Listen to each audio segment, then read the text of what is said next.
Hello guys, welcome back Fallen Archangel with another Hololive reaction. Yes, it has been 2 weeks since I last uploaded a video to my channel.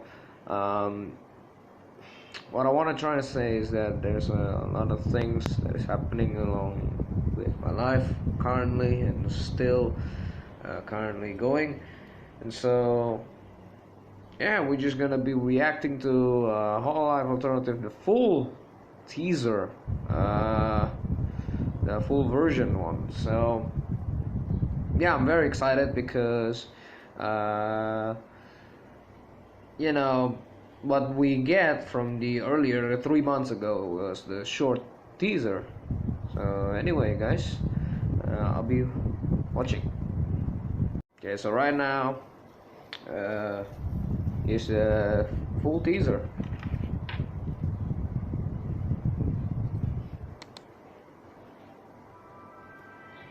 Okay.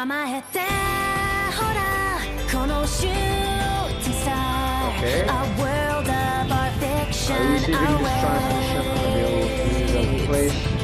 Okay. Okay, that's an ice sword.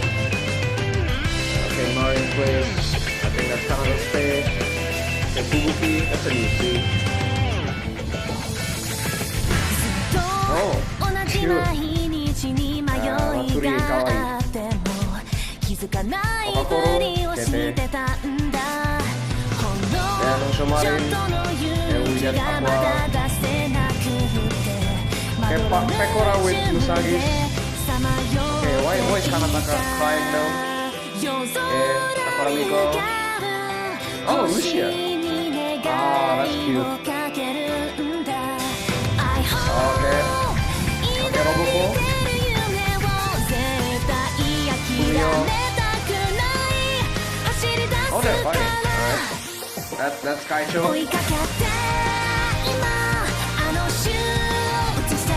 Shion needs to kick them. Okay, that's protecting player. Fumio versus Ayame. Oh, she has a fire stand. Okay, that's the last one. Sending a message. Gambling.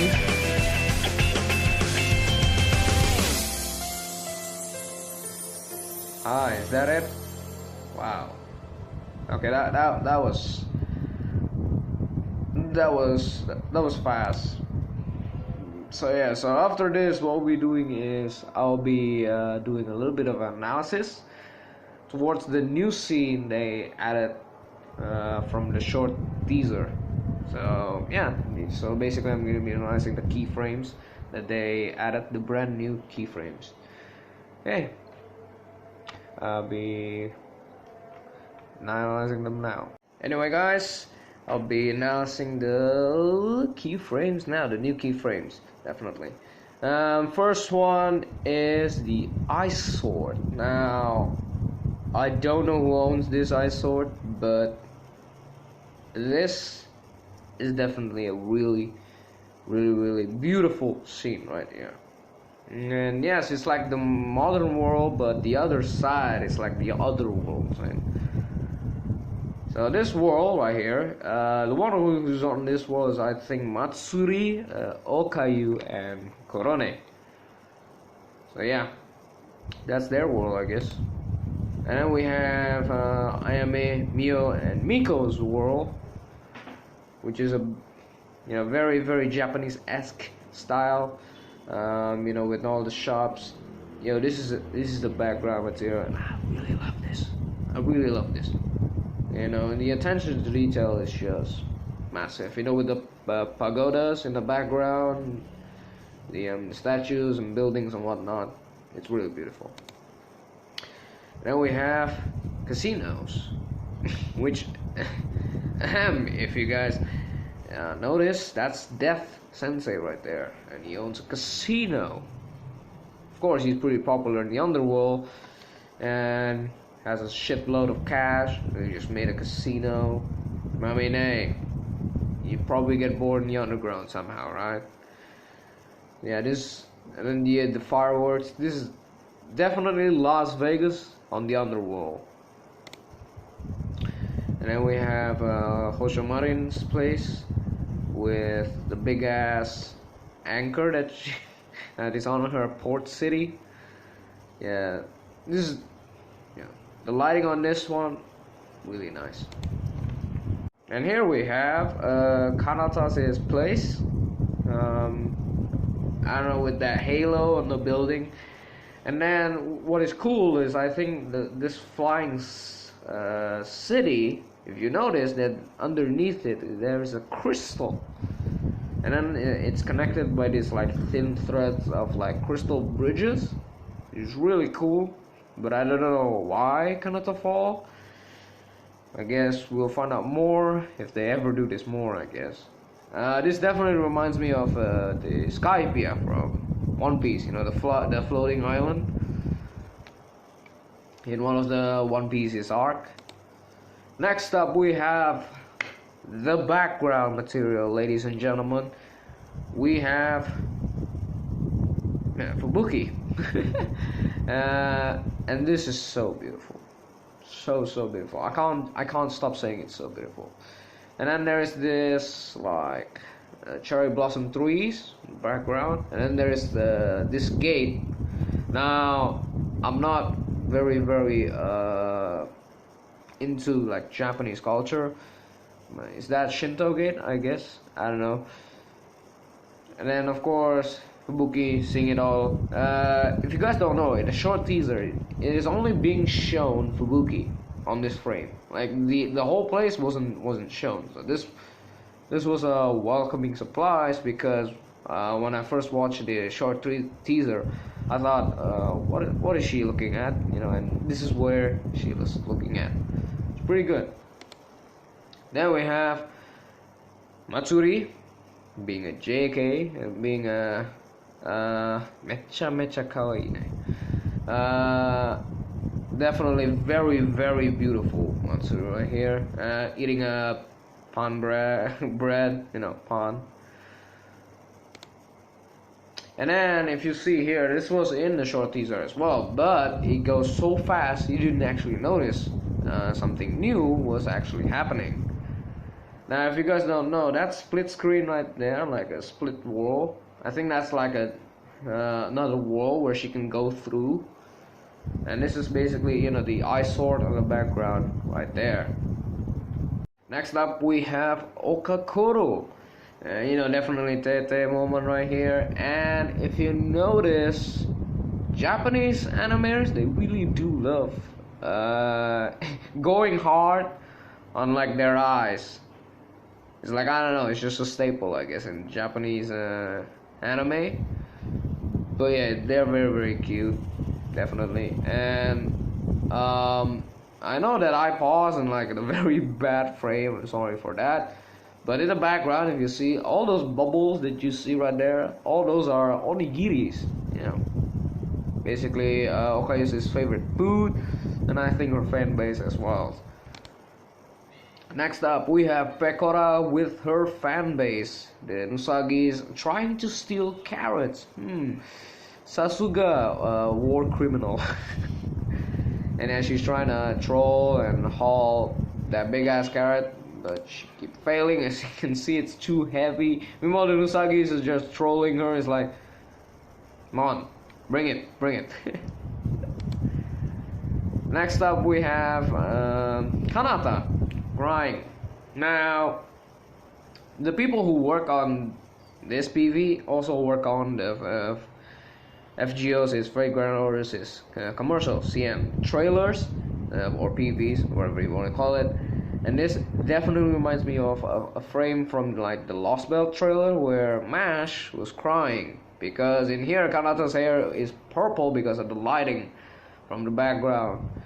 And yeah, on that same frame Mash was also crying. So yeah, I think this was a nice touch and a nice reference for people who is into Fate. Then we have Kanata falling from grace. I've already covered this on the previous teaser, but what I want to say is this world is very huge.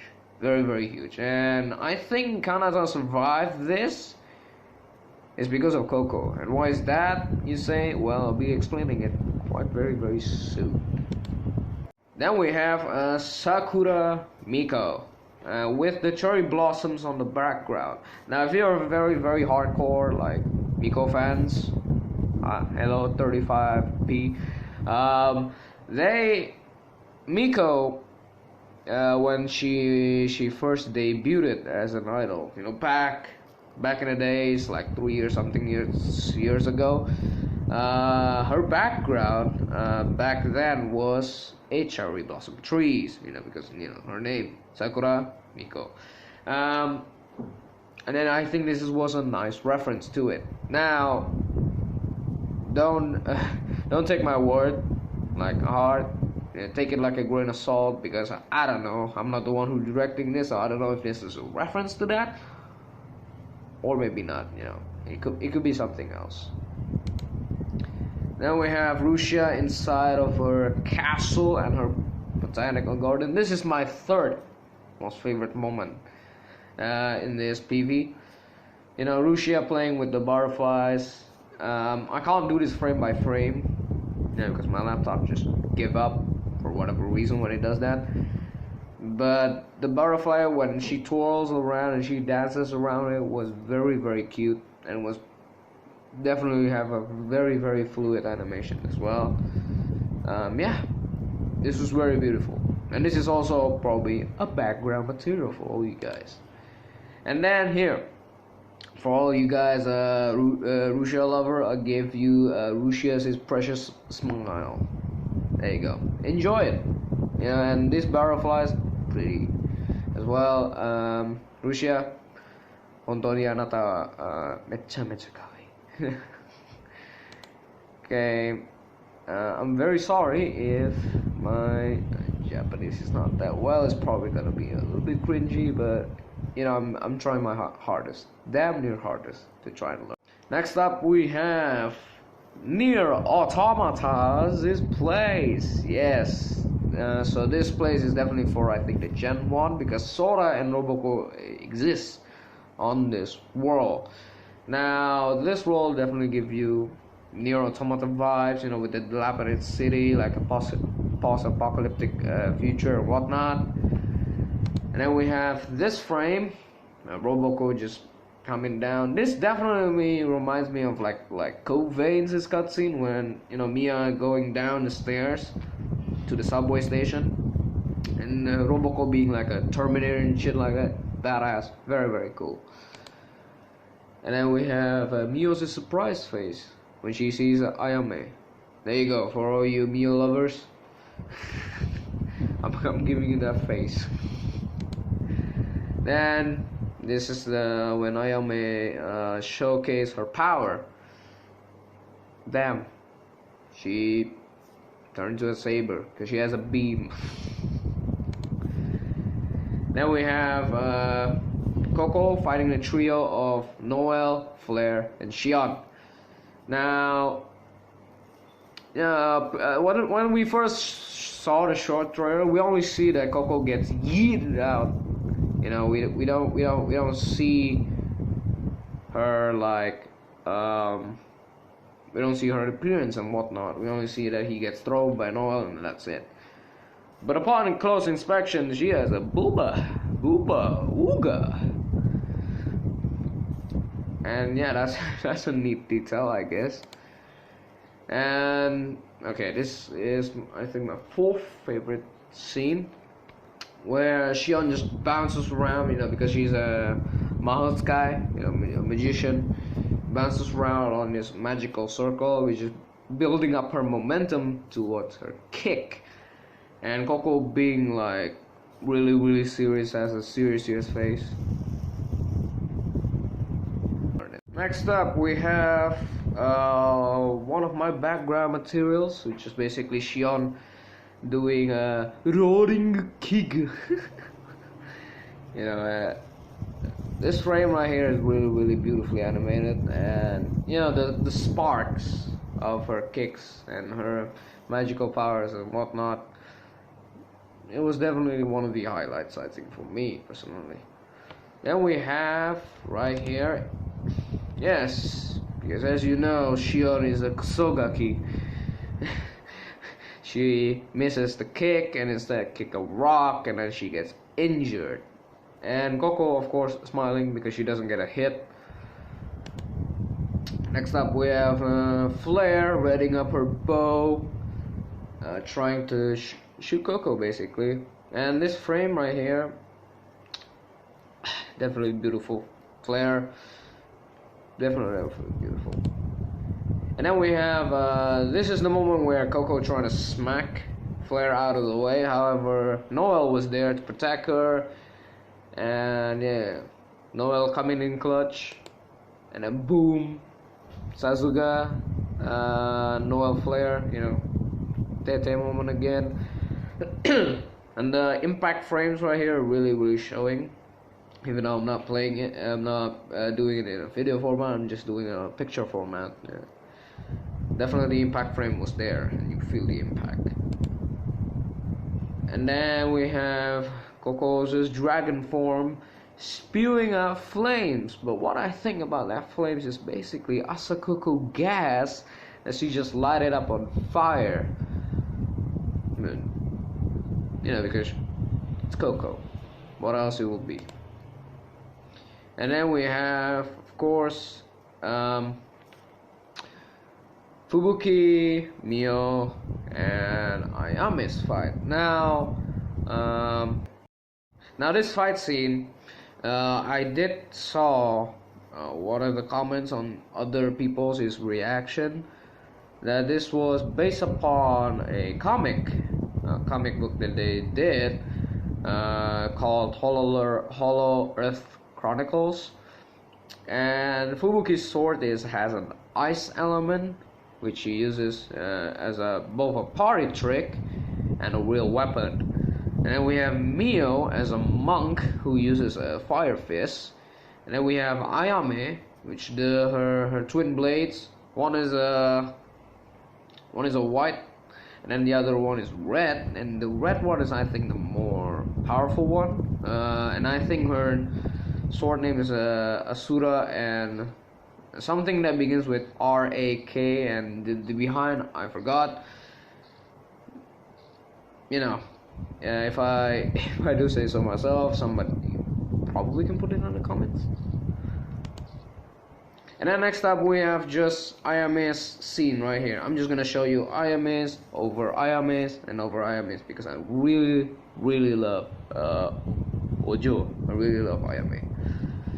So we have her confident right here, like a confident smirk that she has, you know, just having fun basically. And we have Mio trying to kick Ayame, however she failed because it was deflected by her sword. And we have another Ayame. This is a closer look to her weapon, you know, the red sword and the white sword. And then we have Fubuki right here, readying up her sword, you know, trying to battle with the sword that she has. And then of course this scene right here. This scene reminds me heavily of in Fate. It will be the Shimosha chapter. You know, when Miyamoto Musashi doing her twin blade style. And then of course the unexpected thing happened, because in here suddenly Ayame has a stand. And the stand come up with like a two spirit. One is like a blue and the other one is red. I think that is coming out from her blade personally, and it creates this fiery stand, like Ayame's stand. Now we need Mio's stand versus Ayame's stand, because it's really this scene was gorgeous, really gorgeous. And then we have right here this Fubuki and Mio readying up to fight. You know, pulling up their battle poses, you know, basically readying up to fight. And this is, I pause on this frame to see, for you guys to see the actual weapon that they have and the move that they have. So Fubuki has the ice sword, as you can see, and Mio with her fire fist. Next up we have, a modern phone. I think this probably belongs to Matsuri because she's from the modern world. And it says here 742, of course, and then it's right there is 4 and yeah, which I know it's for the month of 4, which is probably April, and then 1, which is basically 1 April. So that says 1 April, and then the behind I don't know because I can't read kanji that well. Still learning, of course. And then Mithra, have you ever wanted to visit a place that's worlds apart? Now this is definitely a reference to the game that they're planning to make, and I think Mithra is, I think, the project's name, or maybe the game's name itself later on. Who knows? We just have to wait, I guess. Next up, we have a group shot, and this is one of the reasons why I say Coco saved Kanata, because Coco can fly, as a dragon, and Kanata being safely on the ground after falling so hard and didn't cause a debris, so definitely Coco saved her. And Noel and Flair and Coco, and I think has become a nakama, become an ally. And Kanata being cute, sleeping like a gorilla that she is. And then we have Peko Miko, definitely best friends, with each others. And if you see there, some skulls in the background, this definitely belongs to Death Sensei. And yeah, they're both gambling. They spend a lot of cash being a war criminal as together. And then we have another one of my favorite scenes, where Shion, of course, getting injured after the kicks, being checked up by Choco Sensei. But I think what happens here is Choco Sensei is actually teasing her about her chest size, because of course Choco Sensei's chest size is huge.